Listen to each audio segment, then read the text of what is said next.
Action. Selamat siang Bapak dan Ibu. Selamat siang Bu. Salam sehat dan bahagia. Terima kasih saya ucapkan kepada Bapak Ibu yang ada di sini dalam rangka mengikuti diseminasi budaya positif di SMK Negeri 1 Anangganjang. Adapun susunan kegiatan kita pada siang ini adalah yang pertama doa pembuka, yang kedua kata sambutan dari kepala sekolah, kemudian kata sambutan dan pemateri sekaligus pemaparan diseminasi, yang keempat tanya jawab, yang kelima kesimpulan, dan selanjutnya yang keenam adalah penutup. Kita akan membuka kegiatan diseminasi kita ini. Kita buka dalam doa. Doa dimulai.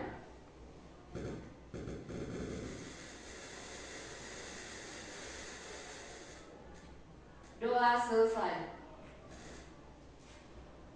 Baiklah Bapak dan Ibu, seperti judul kita, yaitu diseminasi budaya positif.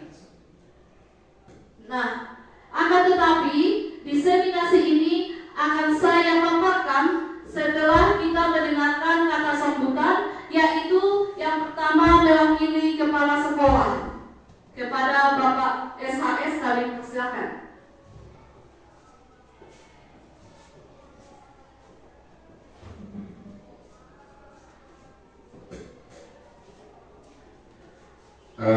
Sebelumnya terima kasih kepada Ibu Sanggul Manario Bultong SPD selaku calon guru penggerak dari sekolah kita, dan salam berbahagia bagi kita semua Bapak Ibu.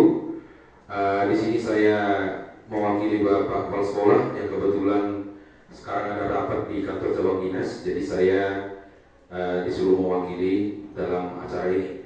Jadi pertama sekali terima kasih kami ucapkan kepada Ibu karena sudah membuat kegiatan ini, di mana kegiatan ini salah satu program dari calon guru penggerak angkatan 11 ya Bu ya. Oke. Di sini topiknya adalah diseminasi budaya positif, penyebaran pemahaman budaya positif. Jadi mohon kiranya kepada Bapak Ibu rekan sejawat semuanya, mari kita berkolaborasi. Mudah-mudahan apa yang menjadi diseminasi dari Ibu Guldong dapat kita implementasikan di sekolah dan membawa pengaruh yang baik dan peningkatan bagi sekolah kita. Akhir kata saya ucapkan banyak terima kasih kepada Ibu. Semoga program calon guru penggerak yang Ibu ikuti sukses sampai mendapatkan hasil. Terima kasih sebelumnya kepada Ibu.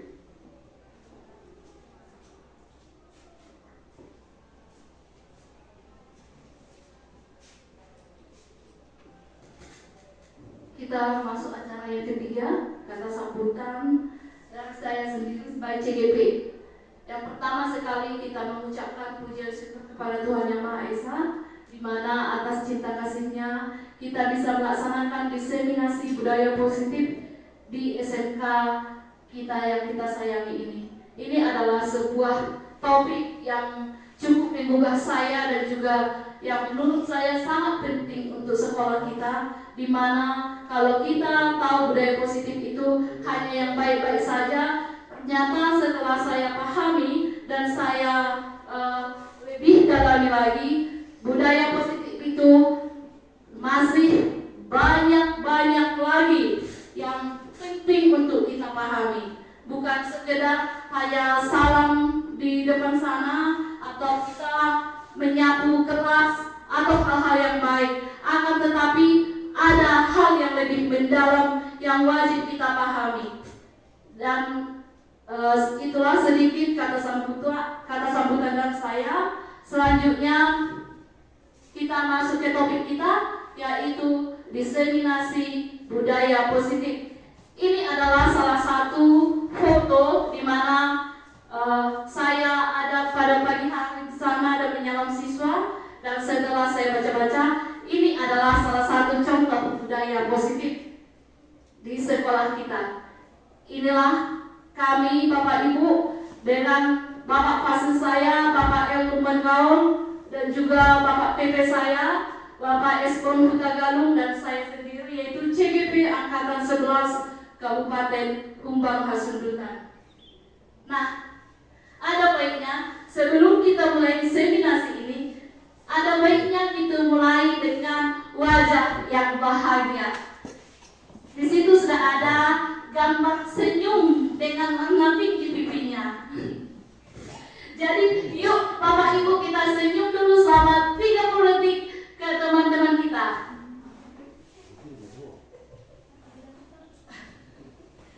Iya. Terima kasih Bapak dan Ibu. Saya yakin dengan senyum Bapak dan Ibu kita siap untuk melanjutkan diseminasi ini. Baiklah. Adapun tujuan kami dalam pelaksanaan diseminasi ini adalah menyebarkan pemahaman budaya positif. Sebenarnya ini bukan hanya kepada Bapak dan Ibu kita yang ada di sini, tetapi kepada semua warga sekolah, baik juga kepada pegawai dan juga tata usaha dan juga siswa-siswi kita. Kemudian kami mau mengajak semua warga sekolah untuk bersama-sama berkolaborasi dalam melaksanakan budaya positif di SMK Negeri 1 Tonan Ganjang. Hal yang pertama yang saya pelajari adalah bagaimana filosofi pendidikan yang dikatakan oleh Bapak Pendidikan kita, yaitu KHD Kajar Dewanta, mengenai konsep pendidikan yang berhubungan dengan budaya positif. Bapak Pendidikan kita mengatakan bahwa konsep pendidikan itu memberikan pengakuan akan pentingnya budaya dan lingkungan positif di sekolah. Jadi Bapak KHD menekankan pentingnya pengakuan dan pentingnya budaya dan lingkungan positif di sekolah yang menempatkan murid kita sebagai pusatnya. Nah, hal yang kami pelajari selama CGP adalah bahwa apa yang kita lakukan di sekolah ini haruslah berpusat pada siswa, menghamba pada murid. Itu maksudnya ya Bapak Ibu. Dan juga pendidikan itu bukan hanya mentransfer pendidikan. Artinya kita bukan hanya mentransfer ilmu, akan tetapi juga membentuk karakter siswa itu. Di situ sudah ada, dan juga pengembangan potensi oleh setiap murid. Karena itu menciptakan budaya dan lingkungan yang mendukung, inklusif, dan memberdayakan di sekolah menjadi kunci untuk mewujudkan visi pendidikan yang kita inginkan.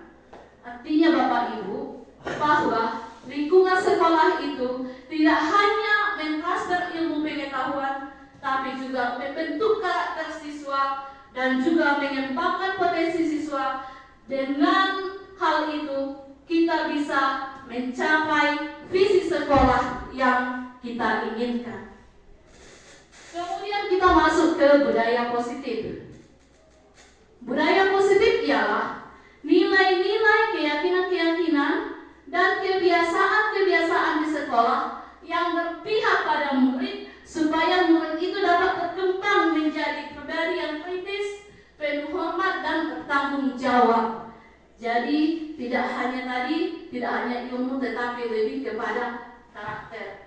Kemudian budaya positif itu mendorong murid untuk mampu berpikir, bertindak, dan mencipta sebagai proses memerdekakan dirinya sehingga dia mampu mandiri dan bertanggung jawab. Ini adalah contoh-contoh budaya positif yang telah kita laksanakan. Di situ tadi ada siswa yang menyapu lapangan dan juga menyalam. Ada Ibu Hais yang membantu siswa untuk menanam bunga, dan ada siswa kita yang membuat ukur-ukur. Ada saya yang membantu siswa dalam menanam bunga, dan ada juga kepemimpinan siswa. Akan tetapi Bapak Ibu, telah saya dahulukan tadi bahwa budaya positif tadi itu hanyalah hal yang simpel. Itulah yang paling simpel. Tapi penting sekali kita tahu dulu apa konsep inti budaya positif yang ada di sekolah kita. Jadi latar belakangnya Bapak Ada 4 konsep inti budaya positif. Yang pertama itu adalah motivasi. Ternyata dalam pembentukan budaya positif yang paling pertama adalah adanya motivasi siswa itu. Kemudian posisi kontrol guru. Di sini kita punya posisi untuk mengontrol siswa itu. Kemudian harus ada Bapak Ibu keyakinan kelas. Apa saja keyakinan kelas itu nanti kita bahas. Kemudian kita harus pahami segitiga restitusi dalam penyelesaian masalah. Baiklah, kita masuk ke motivasi perilaku manusia. Sebagai pendidik dalam menciptakan budaya positif, inilah yang harus kita ketahui terlebih dahulu, bahwa manusia itu punya motivasi perilaku manusia, yaitu ada 2. Ternyata motivasi siswa atau motivasi kita itu ada namanya motivasi ekstrinsik dan ada namanya motivasi intrinsik. Namanya juga X berarti luar, in artinya dalam. Ternyata manusia itu atau siswa kita itu ada 2 yang dimilikinya, yaitu yang pertama motivasi ekstrinsik.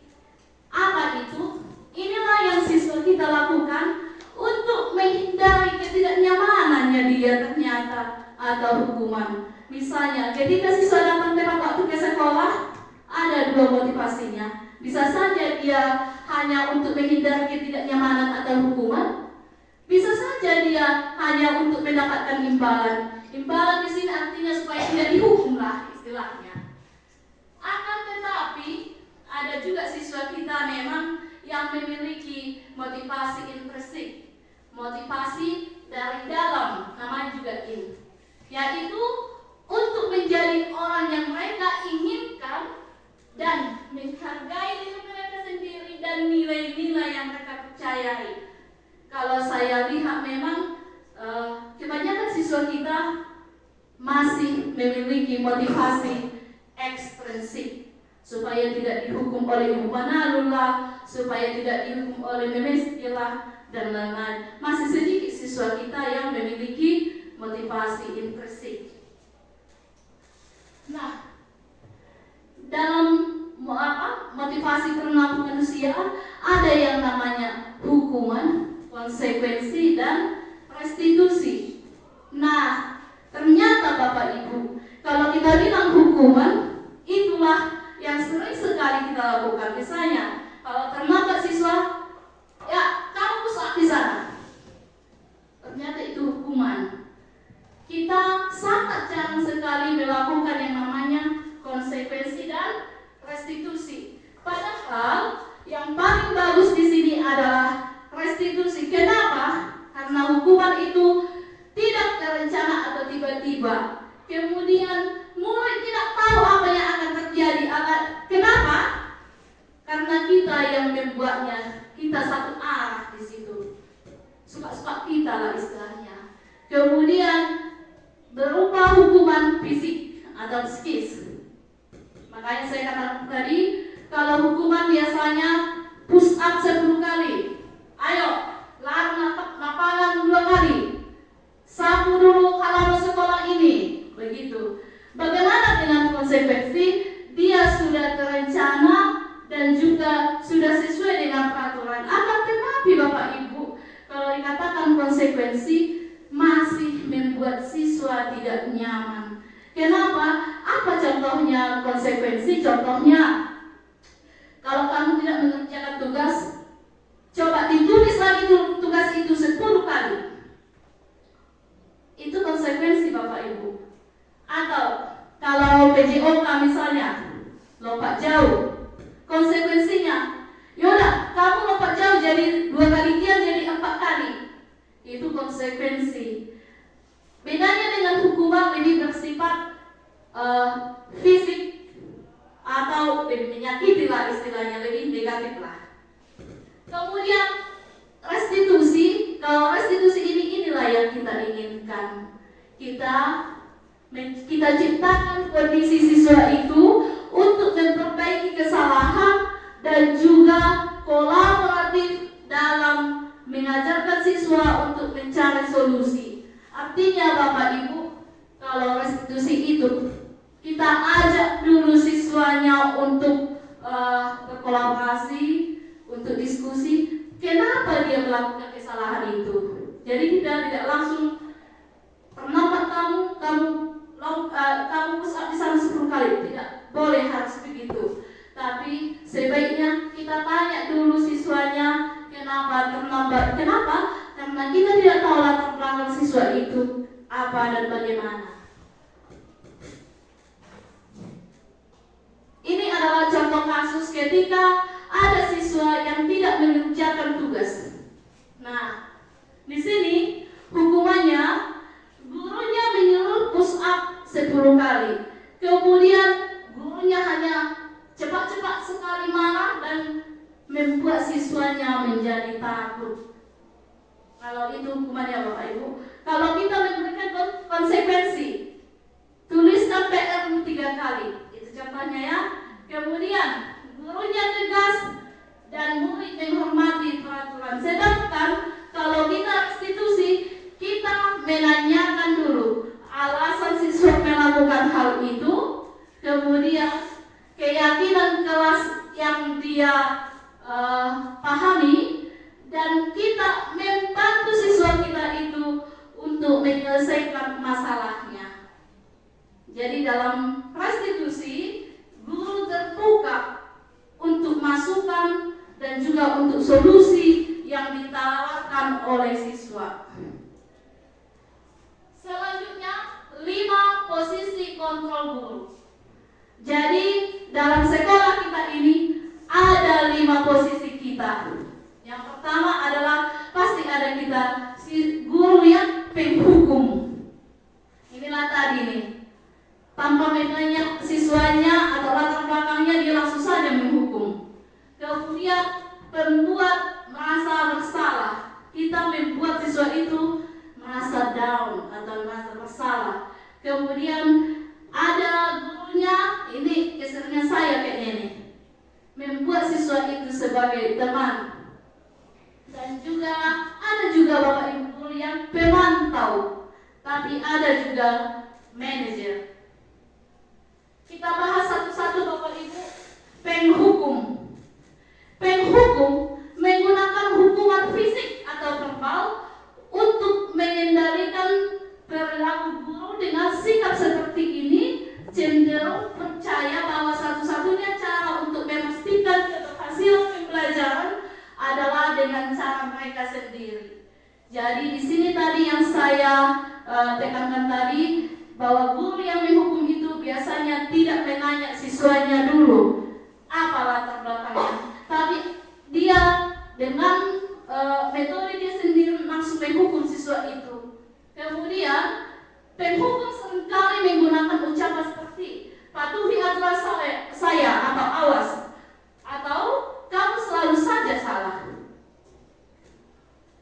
Selanjutnya ada kita di sini pembuat merasa bersalah.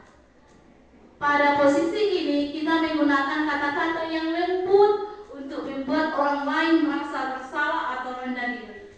Mereka mungkin menyatakan hal seperti ini, ibu sangat kecewa dengan kamu.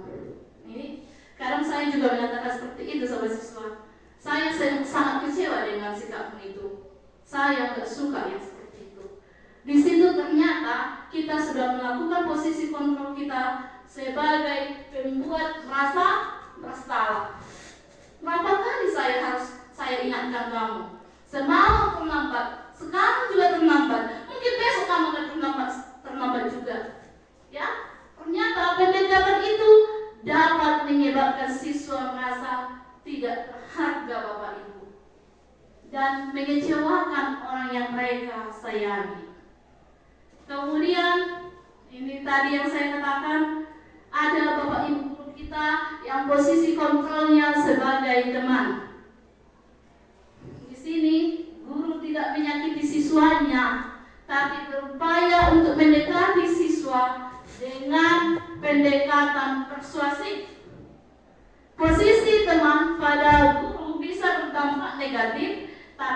juga berdampak positif.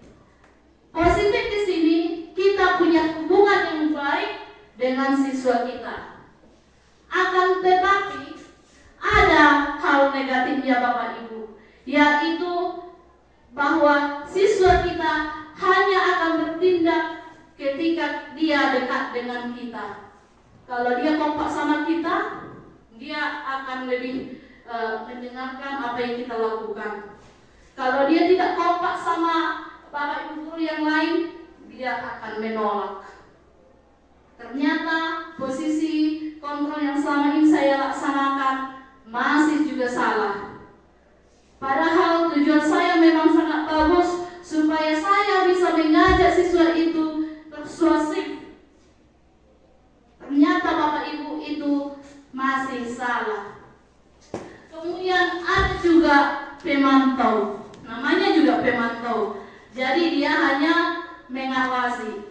Pada saat memantau atau mengawasi, kita bertanggung jawab atas orang yang kita awasi.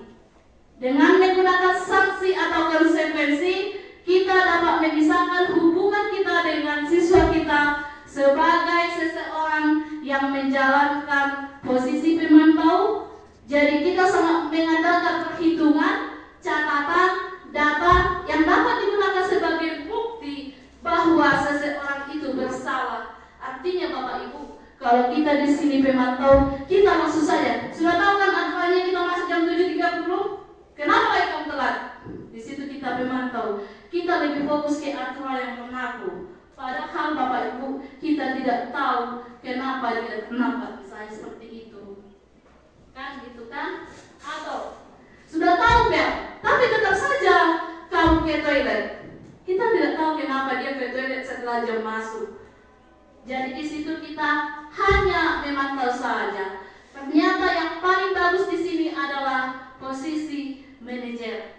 Manajer di sini adalah ketika melihat murid melakukan kesalahan, dia tidak langsung menghukum atau menasehati, tapi diawali dengan sikap memahami tindakan itu, kenapa dia bisa bersalah, dan juga memahami bahwa setiap manusia pernah berbuat salah. Artinya, ketika siswa melakukan kesalahan, lebih baik kita stabilkan dulu identitasnya. Bukan hanya kamu yang pernah salah, saya juga pernah yang melakukan kesalahan. Saya juga pernah ya SMA seperti kamu. Pernah juga saya jawab. Jadi di situ kita menstabilkan identitasnya dari orang yang gagal menjadi sukses. Oh, ternyata yang salah bukan hanya saya. Ibu ini juga pernah juga ya SMA. Yang saya menjawab pernah juga ya menjawab, misalnya begitu.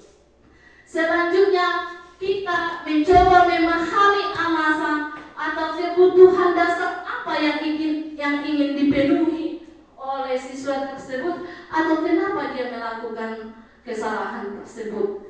Nah, ketika kita mencari tahu alasan dia kenapa melakukan kesalahan, itulah namanya Bapak Ibu, validasi tindakan yang salah.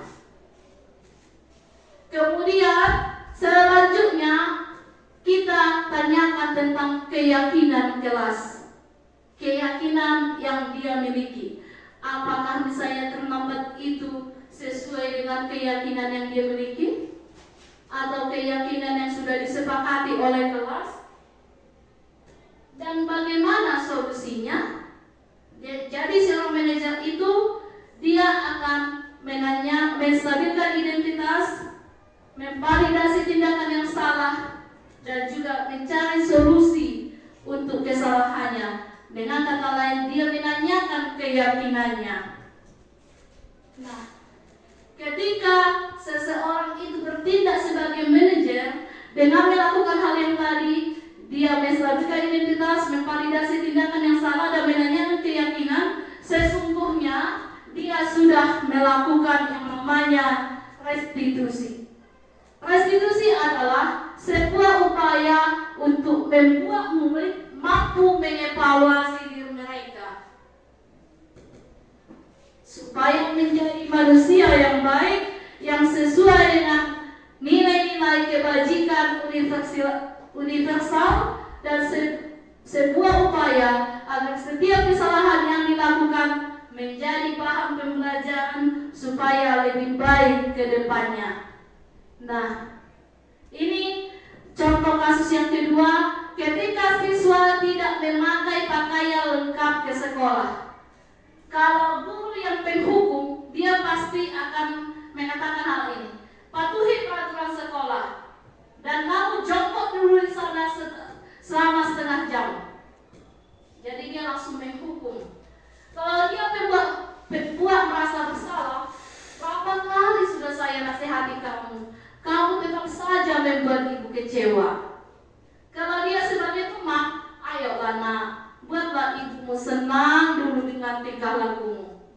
Kalau dia sebagai pemantau, kamu sudah melanggar peraturan, karena kita sudah masuk jumlah. Misalnya ini ya, kamu sudah melanggar peraturan bahwa setiap siswa wajib memakai pakaian lengkap ke sekolah. Ayo, apa konsekuensinya? Jadi dia langsung menanyakan konsekuensinya apa. Kalau dia sebagai manajer, dia pasti mensertakan identitasnya terlebih dahulu. Kamu pasti sudah tahu kesalahanmu. Menurutmu apa solusinya? Gitu. Apa solusi yang bisa kamu ambil untuk mengatasi masalah tersebut? Nah, kalau kita melihat kelima posisi kontrol yang ada di sini, maka kita bisa mendapatkan kesimpulan bahwa posisi kontrol yang paling tepat adalah manajer. Dengan posisi kontrol tersebut, maka siswa akan lebih disiplin dan mau berubah. Ayo Bapak Ibu, kita tanyakan dulu hati kita, sejauh ini sudah di posisi mana kita? Apakah kita sebagai penghukum, pemantau, ataukah sebagai teman, atau pembuat merasa bersalah, atau apakah kita sebagai manajer? Posisi mana yang dapat menunjang motivasi intrinsik murid tadi, atau motivasi dari dalam?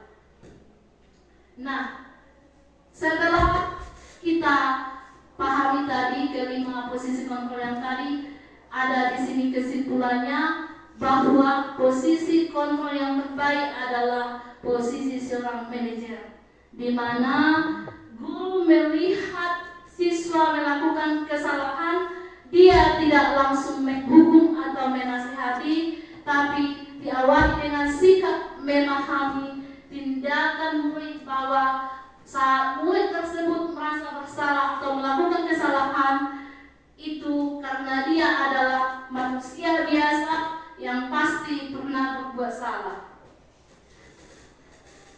Kemudian yang ketiga, kita masuk ke keyakinan kelas. Keyakinan kelas adalah nilai-nilai kebajikan universal. Jadi, nilai-nilai kebajikan universal yang disepakati secara tersirat dan tersurat, lepas dari latar belakang suku, negara, bahasa maupun agama. Keyakinan yang kita miliki memotivasi kita dari dalam, sehingga tanpa melihat lingkungan sekitar, kita sudah memiliki motivasi itu. Ya, seseorang akan lebih tergerak dan bersemangat untuk menjalankan keyakinannya daripada hanya sekedar mengikuti serangkaian peraturan yang tertulis tanpa makna.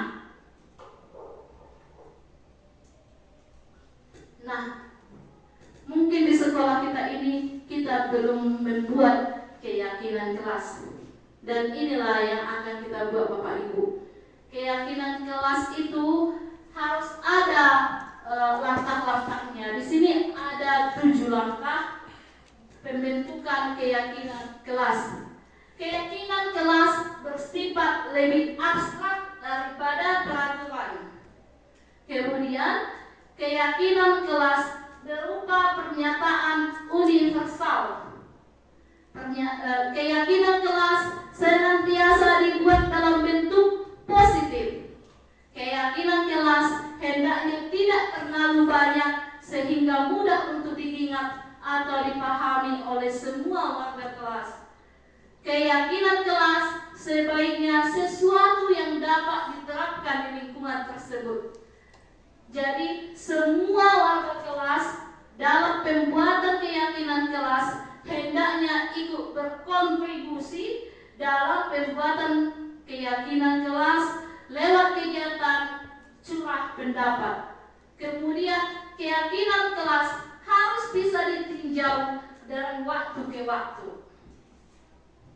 Nah, di sini sudah ada kalimat supaya kita tidak ngantuk Bapak Ibu, ada kalimat menjodoh-jodohkan.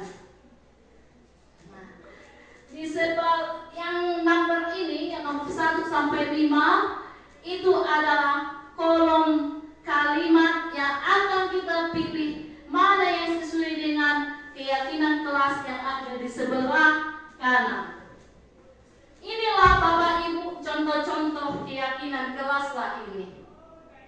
Kadang kita bingung, apa itu keyakinan kelas? Apa itu keyakinan kelas? Ternyata itu adalah kebajikan universal, misalnya disiplin, komitmen, keselamatan, kesehatan, tanggung jawab, menghormati orang lain.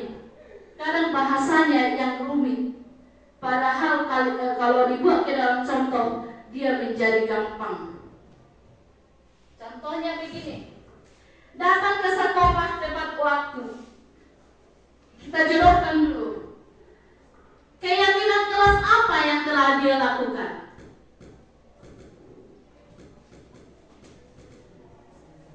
Apakah dia menghormati orang lain? Kesehatan, menghormati orang lain? Apakah itu berhubungan dengan kesehatan dan keamanan? Apakah komitmen? Apakah bertanggung jawab? Bertanggung jawab? Iya, nanti kita lihat jawabannya. Kemudian menggunakan masker. Kesehatan, keamanan. Bisa saja. Bergantian menunggu giliran. Apakah komitmen? Ya. Jadi beginilah Bapak Ibu membuat keyakinan kelas supaya kita tidak bingung ya. Apa itu keyakinan kelas? Coba bergantian menunggu giliran apa tadi Bapak Ibu? Menghormati orang lain, dilarang merokok. Kesehatan, menghormati orang lain, kembalikan barang ke tempatnya. Komitmen, tanggung jawab. Dua-duanya. Mana ada? Tidak boleh ada jawaban yang dua, satu aja. Iya, kita lihat jawabannya. Datang ke sekolah tepat waktu adalah sebuah komitmen.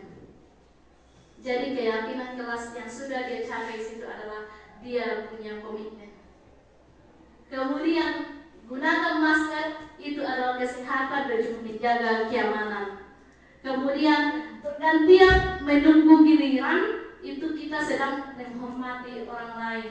Dilarang merokok itu kesehatan atau menghormati orang lain.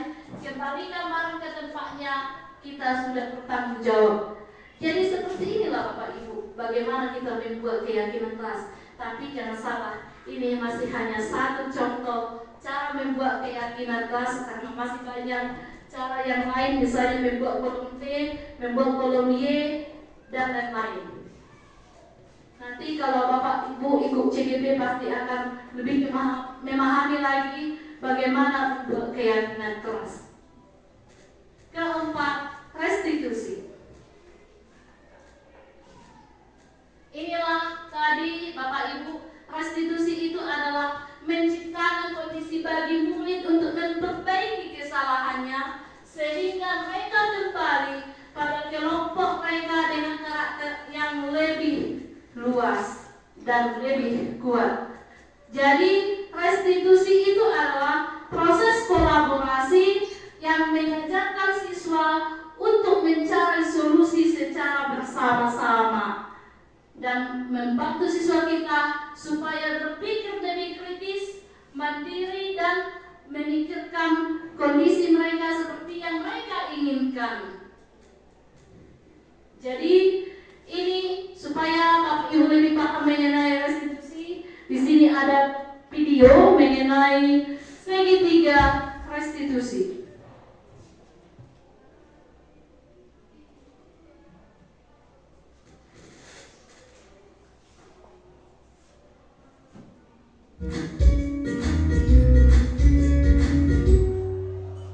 Salam dan bahagia Ibu dan Bapak guru hebat.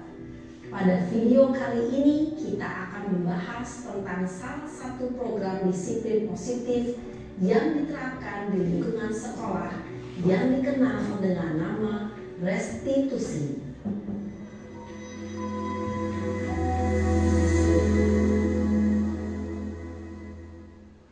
Restitusi dikembangkan oleh pakar pendidikan Diane Gosson berlandaskan pada teori kontrol Dr. William Glasser. Segitiga restitusi adalah suatu proses dialog yang dijalankan oleh guru atau orang tua agar dapat menghasilkan murid yang mandiri dan bertanggung jawab.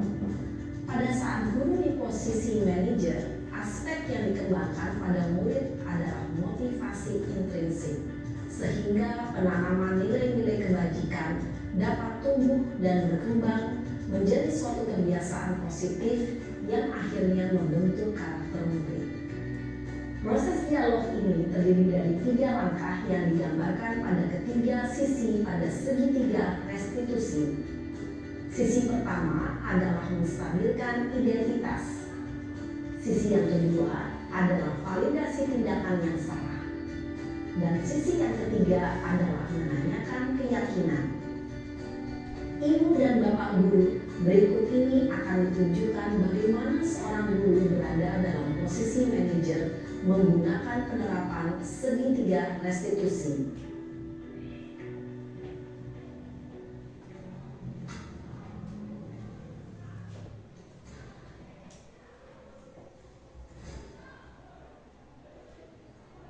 Siang Sarah.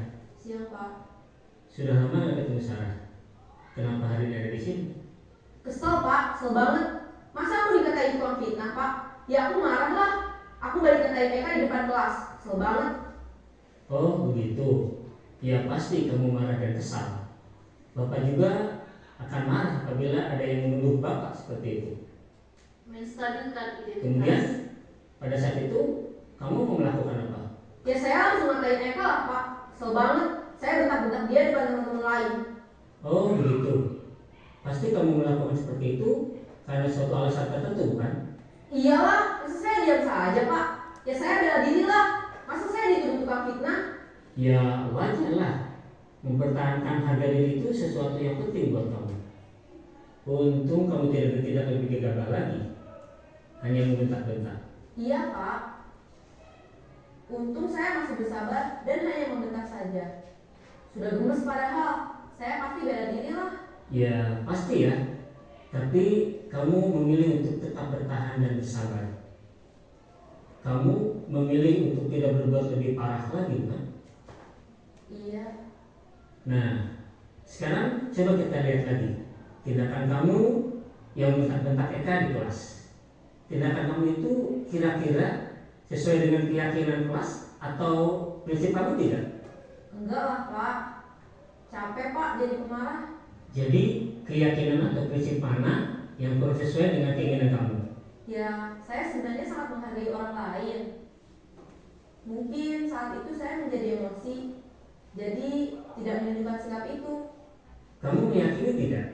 Menghargai orang lain itu penting buat kamu. Yakinlah Pak. Iya, setuju. Kita harus saling menghargai. Namun, ada juga keyakinan yang kita sepakati yang perlu kita jalankan apabila kita sedang marah, bukan? Ya saya bisa lebih proaktif, mulai dengan diri sendiri. Saya bisa jadi lebih bersabar, mengambil waktu jeda untuk berpikir mau apa selanjutnya. Kira-kira kamu bersedia memperbaiki masalah ini tidak? Bersedia Pak. Kalau kamu memperbaiki masalah ini, kamu akan menjadi orang seperti apa? Saya akan menjadi orang yang bertanggung jawab kali ya Pak. Dan senantiasa proaktif. Iya, menurut kamu bagaimana rasanya menjadi orang seperti itu? Ya nyaman lah, bangga bisa bersabar dan menahan diri. Baiklah kalau begitu. Yuk kita pikirkan bagaimana memperbaiki masalah ini.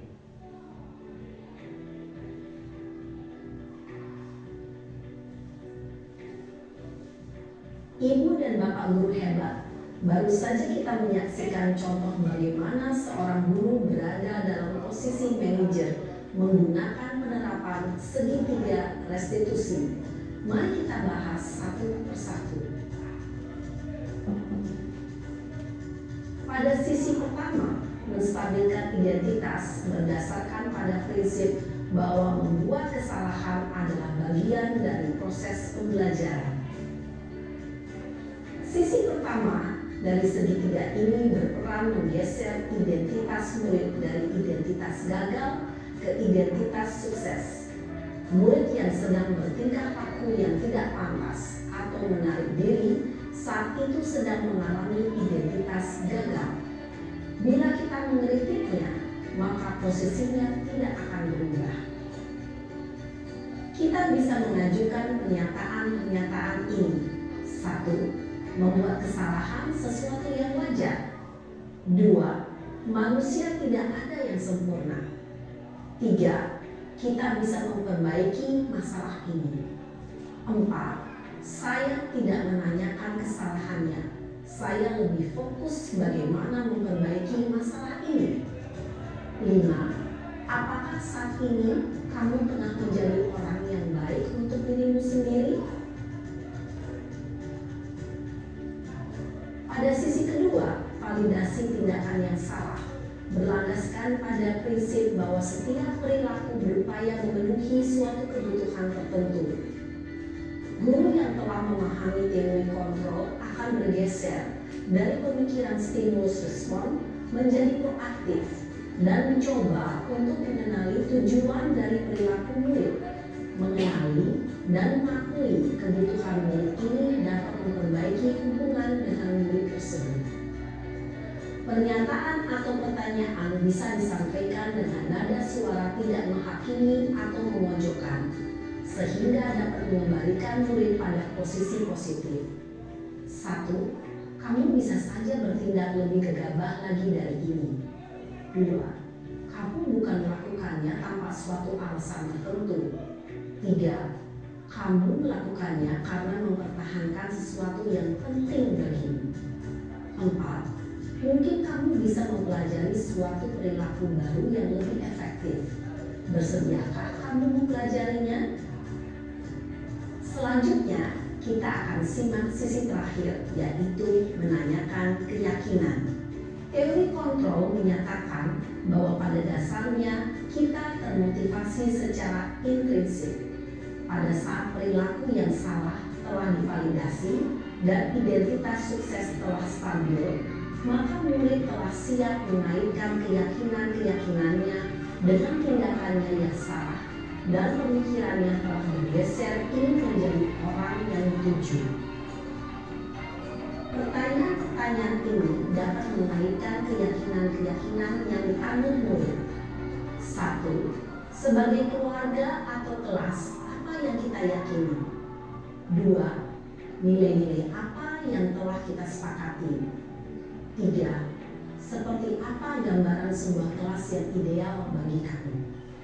4. Kamu ingin menjadi orang seperti apa?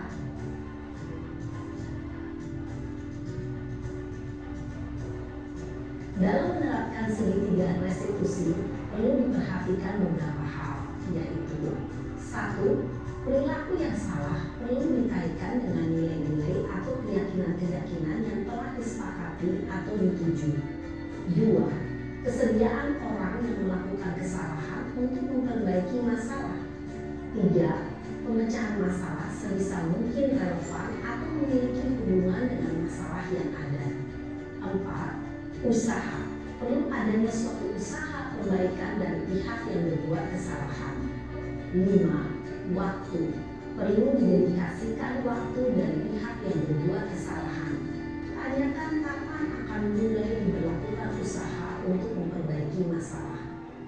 Dengan memahami struktur penerapan segitiga restitusi, diharapkan guru dapat menerapkan posisinya sebagai manajer dengan mengajukan pertanyaan-pertanyaan bermakna yang dapat membuat murid menjadi lebih percaya diri, bertanggung jawab, dan mandiri.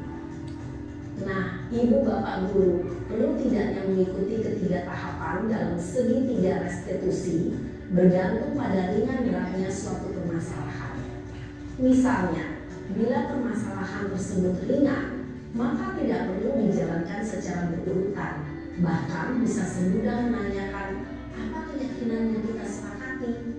Dengan menjalankan segitiga restitusi, dengan mengajukan pertanyaan-pertanyaan bermakna, diharapkan murid menjadi lebih kuat secara pribadi, dapat membuka wawasan murid agar dapat menyelesaikan permasalahannya sendiri, semakin percaya diri, mandiri, dan merdeka.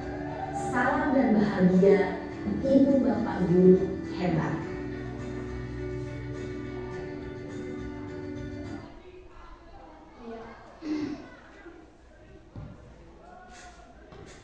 Iya, itulah tadi Bapak Ibu penjelasan mengenai segitiga restitusi dalam menyelesaikan masalah.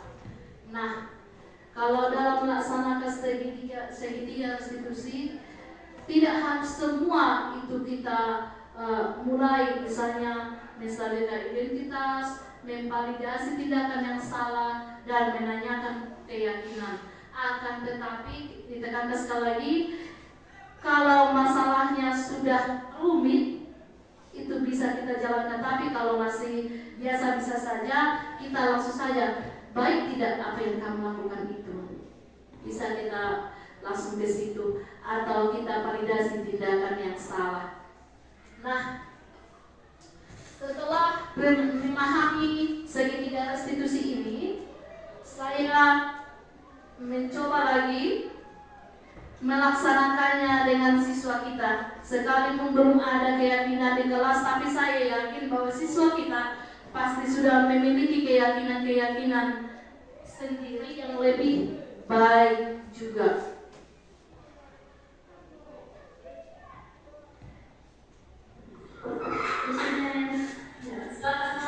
Ini adalah sebuah kasus di mana siswa kita izin ke toilet, ternyata setengah jam bukannya ke toilet tapi juga ke kantin.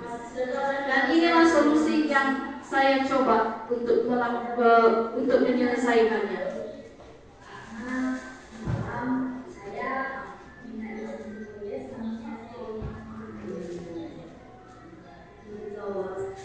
Jadi di sini Bapak Ibu saya mencoba, tahu kan kenapa saya panggil ke sini? Di situ saya menanyakan alasannya dulu. Dan dia katakan, kenapa saya panggil kamu ke sini? Tahu Bu, semalam saya izin ke toilet, ternyata saya jadi ke kantin. Itu alasannya tadi. Selanjutnya,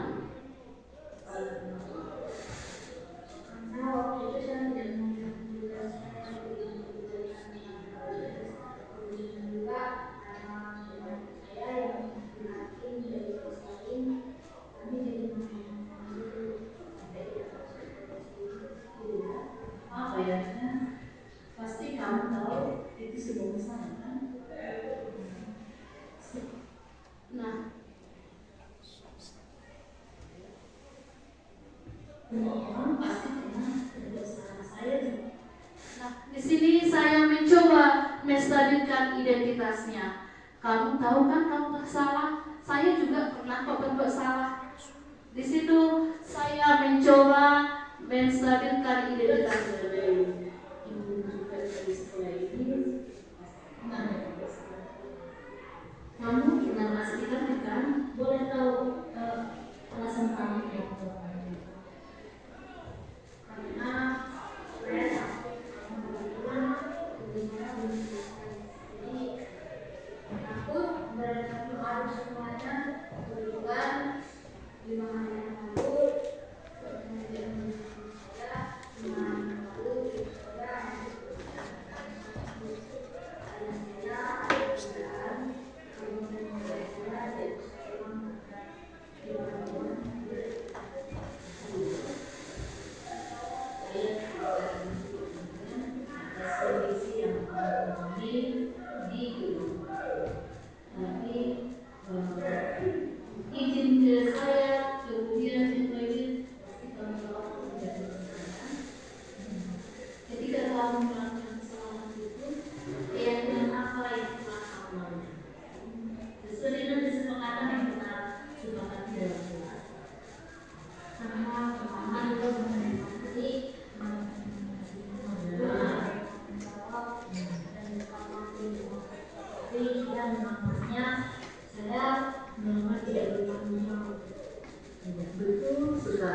Jadi ada nggak solusi yang bisa kamu sampaikan untuk menyelesaikan masalah ini?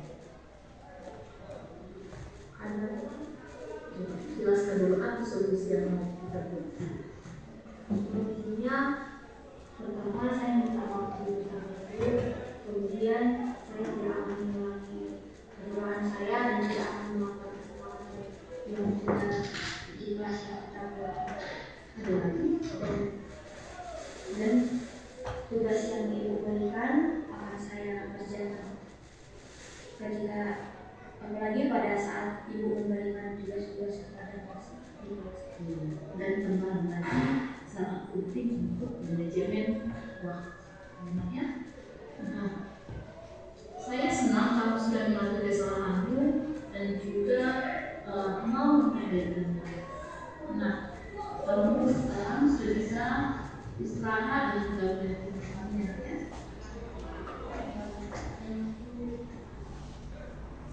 Nah,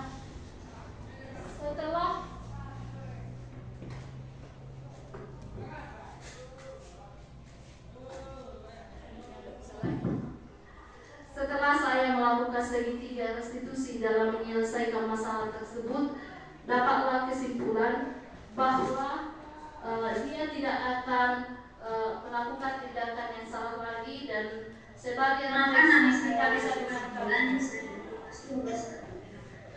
Pertama, saat ibu itu seperti saya, jujur saya sangat kecewa karena saya tahu saya sudah berbuat salah. Kebetulan saya melakukan kesalahan kelas, tapi sesuai dengan apa yang ibu itu mendorong supaya saya tidak takut. Itu memberikan motivasi. Jadi saya lebih terdorong untuk jujur. Apapun alasan yang saya lakukan pada ibu itu, memang itulah yang saya lakukan selama. Kenapa saya melanggar yang disepakati dengan kelas. Dan saya lakukan itu saya tidak menjawab, tidak sesuai waktu. Tapi karena itu memberikan motivasi, jadi saya sudah berjanji tidak akan mengulanginya lagi. Terima kasih. begitu juga dengan kasus yang kedua.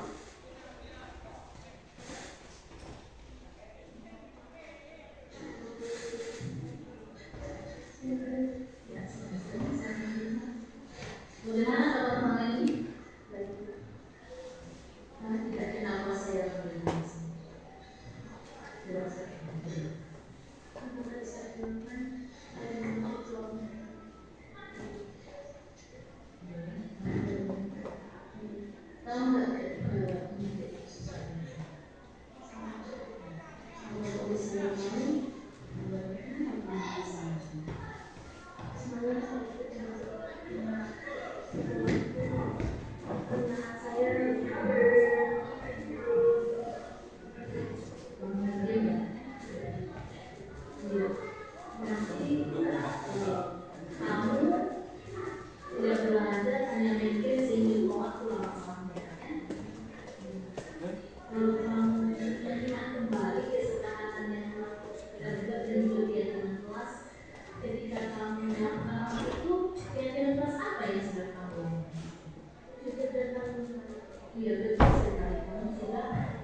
kalau kamu melakukan hal seperti itu, ada nggak solusinya? Coba buat dulu solusi untuk memperbaiki.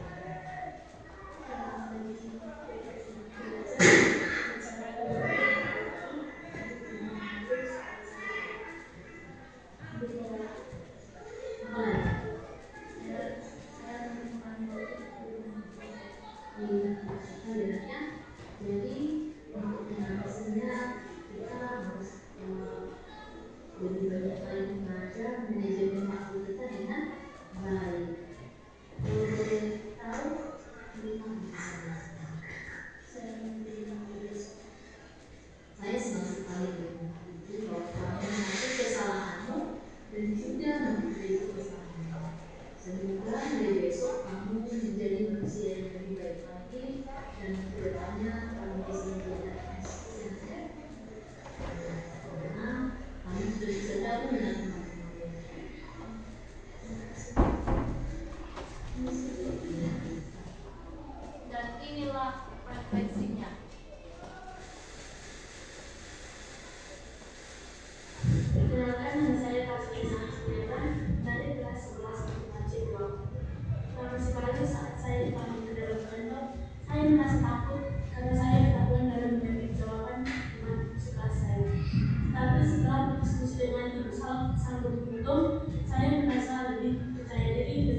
demikianlah Bapak Ibu pemaparan diseminasi budaya positif yang ada di sekolah kita. Kita masuk ke sesi tanya jawab.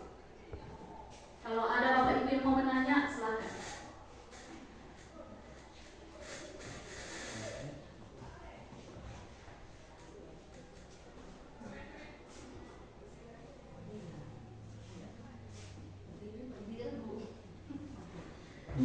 Terima kasih buat Ibu Sanggul Gultom yang telah memaparkan kepada kami tentang disiplin positif yang harus bisa dilaksanakan di sekolah di SMK Negeri 1 Onang Ganjang.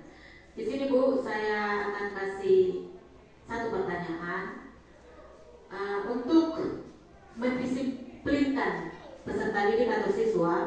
Itu sebelumnya kita menerapkan peraturan sekolah atau peraturan kelas. Namun apakah peraturan sekolah itu atau peraturan kelas itu sama dengan keyakinan kelas, ataukah itu kedua hal itu memiliki perbedaan? Mungkin itu yang bisa saya sampaikan Bu. Terima kasih.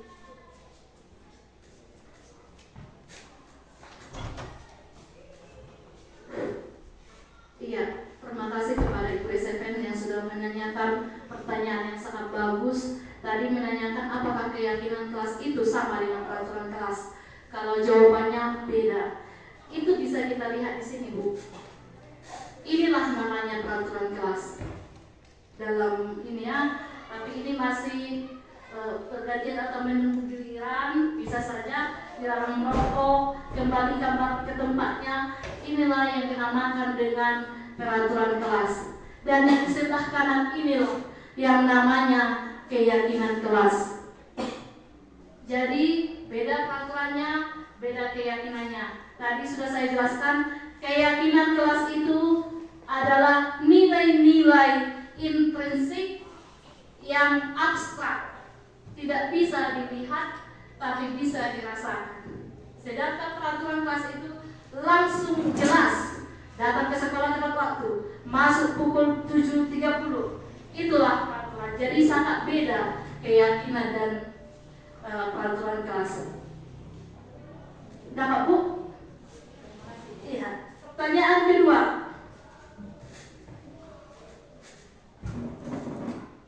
Oke, terima kasih untuk kesempatannya Bu. Biasa diseminasi budaya positif, apalagi tadi Ibu sudah terangkan tentang kelima posisi kontrol guru. Terima kasih ya Bu ya. Saya rada-rada sangat bertanya kira. Oke, yang menjadi pertanyaan saya tadi Bu sangat menarik di bagian metode restitusi Bu. Tentang untuk pemecahan masalah. Jadi pertanyaan mau saya ajukan, apakah semua masalah bisa diatasi dengan metode restitusi yang sudah Ibu jelaskan tadi? Terima kasih. Ya. Terima kasih kepada Ibu Pak Farhan. Apakah setiap masalah bisa diatasi dengan segitiga restitusi? Tentu saja bisa. Akan tetapi sudah dijelaskan tadi penyelesaiannya tidak harus yang ketiga-tiga itu. Kalau masalahnya simpel sama seperti yang saya jelaskan tadi, ingat gak keyakinan kelas kita, bisa saja kita langsung ke poin yang ketiga. Akan tetapi kalau masalah sudah agak rumit, bisa kita stabilkan dulu identitasnya, validasi mensal, kemudian menanyakan keyakinannya. Jadi semua masalah pasti bisa kita selesaikan dengan segitiga restitusi, tapi tergantung kepada jenis masalahnya, apakah dia rumit atau simpel. Itu jawabannya Bu. Ada lagi? Pertanyaan ketiga.